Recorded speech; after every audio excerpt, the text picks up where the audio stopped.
Hi, my name is Linda Eadie, and I'm a Florida author. And I'm here today to discuss some of the books that I have written. And I'm a member of the Florida Writers Association and also Society of Children's Book Writers and Illustrators. And I was asked recently on Twitter what inspired me to write. And actually, it's who inspired me to write. And I would have to go back and say that it was my grandmother. When I was a little girl, we didn't have cell phones. So we had telephones, but we didn't have cell phones. And so, but it cost money to pick up the phone and call long distance back then, believe it or not. It wasn't a 1-800 number or anything like that. So we wrote letters. That's an art I think we've forgotten how to do. Anyway, so instead of writing my grandmother a letter, I would write my grandmother a story and I would illustrate the stories. And she thought I was wonderful. So I count her as my inspiration for what I enjoy doing today. I'm a graduate of the University of Florida. I have a Bachelor of Arts degree in education. I taught elementary school, middle school, and then also when I taught at the high school, I taught world history honors. And I guess that's why when I first started writing after I quit teaching, I started writing historical novels for children. And two of the novels that I taught wrote were The Alligator Warrior, Halbata Tuscanuggy, and Pedro Menendez, The Adelantado of Florida. Both of these novels would be excellent tools for parents that are today teaching their children at home, which so many parents are doing because of the pandemic that is happening at the moment. Because they do include historical references in them, like vocabulary. There's a historical timeline in there. There's a historical map that a parent or teacher could use. There's also a who's who in here. There's a dictionary in here.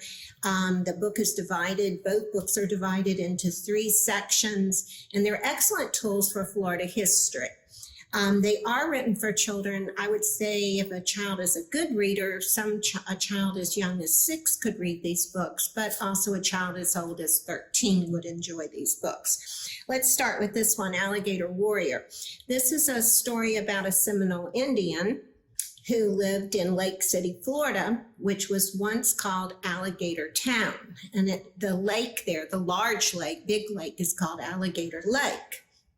And there's also a park there where the statue of alligator is present there, is also named after him.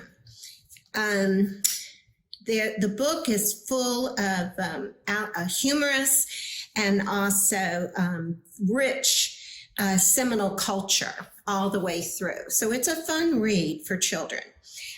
Pedro Menendez was the founder of the oldest existing city in the United States. A lot of people think that not Jamestown, but Jamestown was settled, but actually this St. Augustine is the oldest existing town in the United States. A lot of people think that the first Thanksgiving happened in Plymouth with the Pilgrims, but actually 50 plus years before was St. Augustine with Pedro Menendez.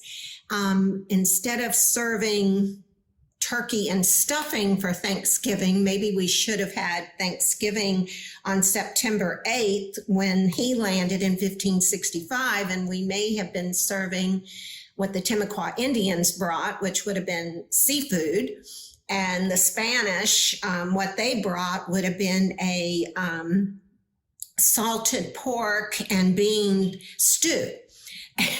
Quite different than what we serve today.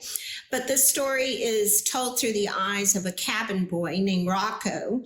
And again, this is a children's book, and it's not just about him settling St. Augustine, but it's about his adventure along the coast of Florida, all the way around meeting all the first tribes in Florida.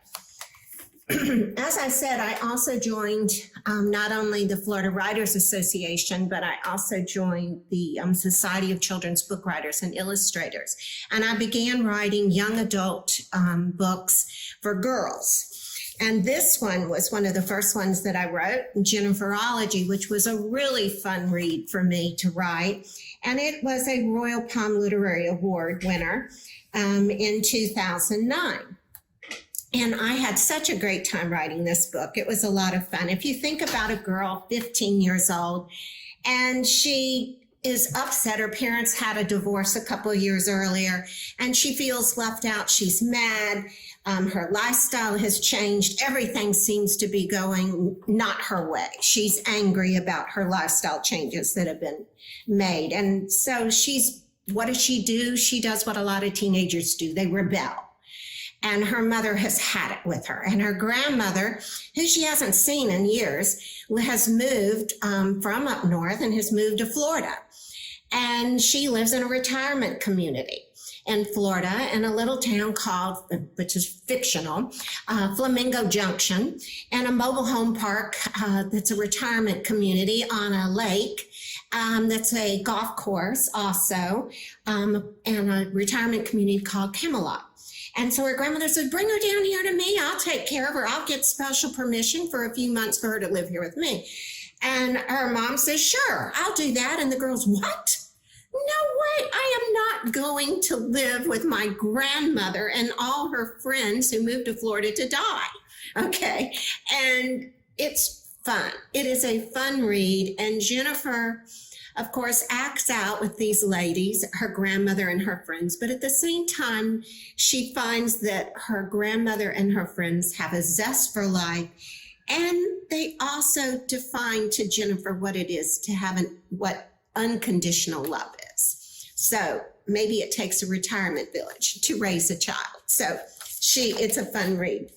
The next one that I wrote was Don't Kiss and Tell, which has a serious subject matter, which is sexual abuse.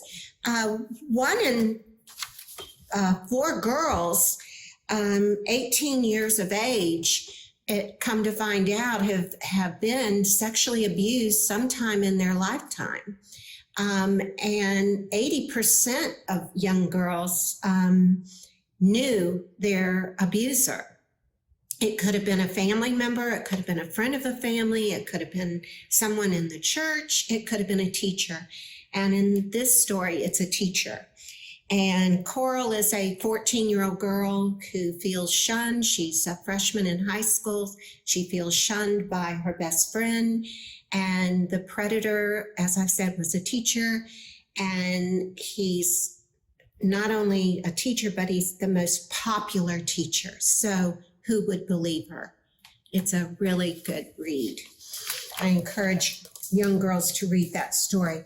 The next book, Mistaken Identity, or My Mistaken Identity, and I wanted to bring that up because this was the cover and the title when it was first released, and this is the new release. So I wanted to show that to you. So if you see this book, it's the same book. Okay, same story, but this is the new release cover. This is a psychological thriller. Tuesday Greenwood is a recording artist, sitcom star, and she has what every girl wants. She has money, she has success, she has beauty, she has talent. Everybody wants to be Tuesday Greenwood except Tuesday Greenwood. There's a dark side that lurks there. There's a secret that even she won't tell about herself. And this secret is about to explode, and it almost kills her. And it's a great read. It's a fun read. And as Plato said, things are not always what they seem. And that's the story of Mistaken Identity. I have one more I want to share with you. It's my most recent book, Yearning for the Unattainable. It was also a finalist in the Royal Palm Literary Award in 2019. And I'm going to start out by saying, what's that thing called where your crush loves you back? Oh, yeah, your imagination. That's it, right? Have you ever yearned for someone that's unattainable? Okay. And can you keep a secret? And especially if that person that you want so bad asks you to keep a secret for them, of course you would, right? Especially if it's them. And even if you know that you shouldn't, you do. And even if you know that person is wrong for you, you still do.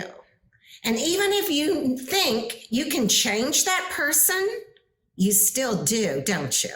Because you think you can change them, right? You think you can make it work. You really believe it deep down that you can make this work. And are you willing to lie for them? Yes. You're willing to do anything for them, aren't you? Yes. Okay. This Gentry is a newcomer. She's innocent. She falls in love, and she's drawn into a portal that nearly takes her life. And that's Yearning for the Unattainable. I want to thank the Florida Writers Association, of course, and SCBWI. I want to thank the Sunshine State Book Festival. I want to thank Jolene McFadden. I want to thank my readers for turning the page. Thank you.